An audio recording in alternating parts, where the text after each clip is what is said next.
So where do we begin? I kind of gave you an introduction the other day, which was actually yesterday, about myself, who I am, and what I do. So in case this is our first time meeting, my name is Carrie, and I'm a certified nurse midwife here in the city of Detroit.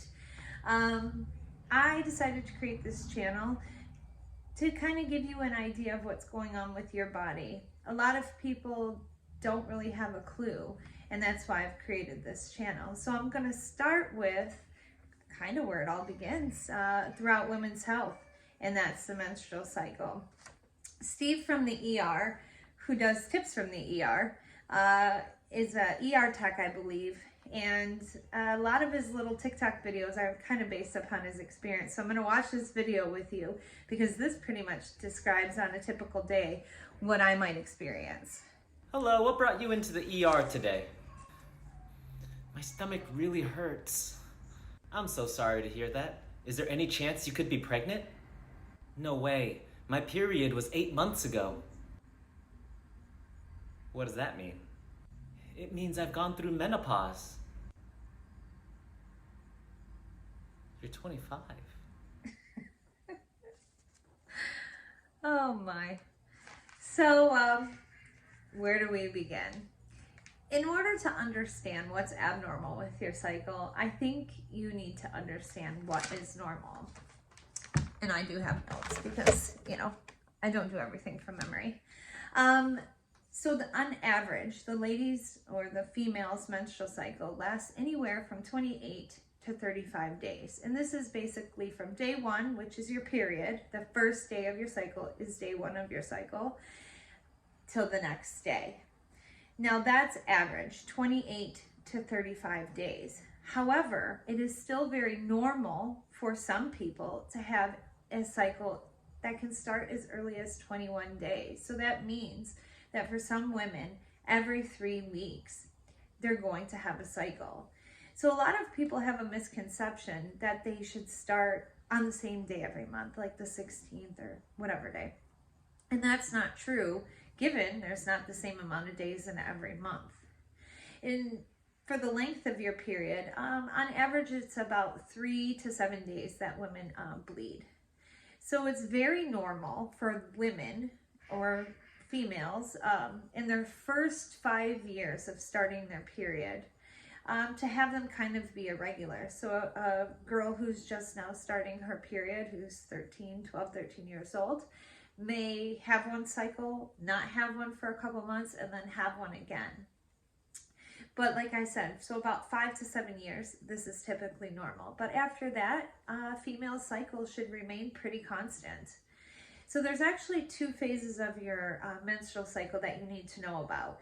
And it's important for you to know this, whether you're just want to keep track of your period, or if you want to get pregnant, or even if you want to use a more natural form of birth control, such as the rhythm method, to prevent from getting pregnant. Like I said, there's 2 phases. The first phase is called the follicular phase. And this is kind of where your body is preparing for a pregnancy. It starts on day 1 of your cycle, and this phase is variable, which means that it's not the same exact time every month, it's not the exact same time every month. It's not for the same exact length of time during every month. But it's as you shed your tissue from inside your uterus, and then it starts to slowly build back up and prepared for ovulation, which is the release of the egg. That's the start of the second phase, is the follicular phase. And this is from ovulation to start of your next period. And this phase is always, or should always be the same, which is approximately 14 days. The easiest way to know when you're ovulating, without doing all the math, is to download any one of like a period tracker or ovulation tracker. And like I said, knowing your ovulation time and when the egg is released will help you to either get pregnant or not to get pregnant if for some reason you choose not to use a form of contraception. But what happens when you miss your period? For some women, it means nothing. And for some women, it could mean that something health-wise is going on. So typically, if you just miss one period and you're not regular sexually active, and remember guys, it only takes one sexual activity around the time of ovulation to become pregnant, then there's really nothing to worry about. It could be stress, it could be change in eating habits, or it could be change in exercise routine, or it could just mean that your body's missed a beat for that month. But if you are normally, regularly sexually active, or even sexually active one time during the month and you miss your period, the smartest thing to do is to take a pregnancy test. And you don't need to come to the emergency department for this. You don't even really need to go to your doctor to take a pregnancy test. You can purchase a pregnancy test at the dollar store, and they work pretty much just as good as a Clear Blue or a more expensive brand. Now, for most women, having a positive pregnancy test means that you're pregnant. And for some women, there are health conditions and certain cancers that can cause a pregnancy test to become positive. So it is very wise, once you have a pregnancy test that becomes positive, to call and schedule an appointment with your healthcare provider, who is either your doctor, your midwife, some people see nurse practitioners or physician's assistants, to confirm pregnancy, to get an ultrasound and make sure that you have a normal start of a period.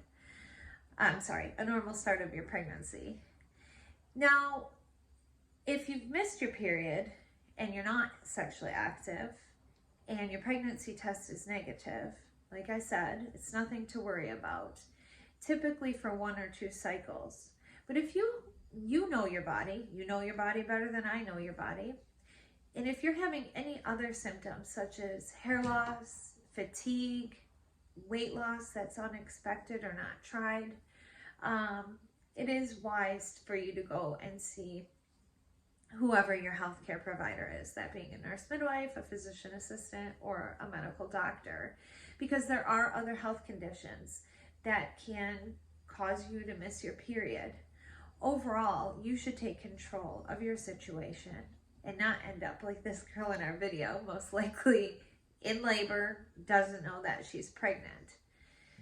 Because that really shouldn't happen. We should know when we're pregnant, even if we have irregular cycles, because your period should be normal and it should be regular. And if it's not normal and it's not regular, things like diabetes, polycystic ovarian syndrome, sometimes just being overweight can cause our periods to be irregular, or having certain thyroid conditions.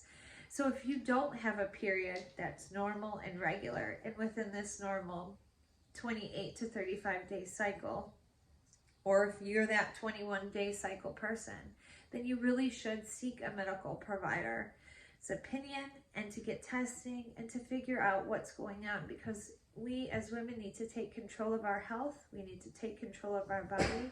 And if we're harboring a baby here, we need to know when we're pregnant to be most healthy, to be able to develop a healthy individual. And like I said, knowing your period can give you control of when to get pregnant and when to not get pregnant. And if you're one of those people who has a hard time keeping track of it, it is responsible to use something to prevent pregnancy.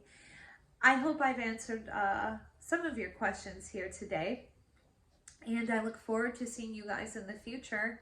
And check out Steve from Tips from the ER. You can get a taste of what I experience on a day-to-day basis. Have a good night.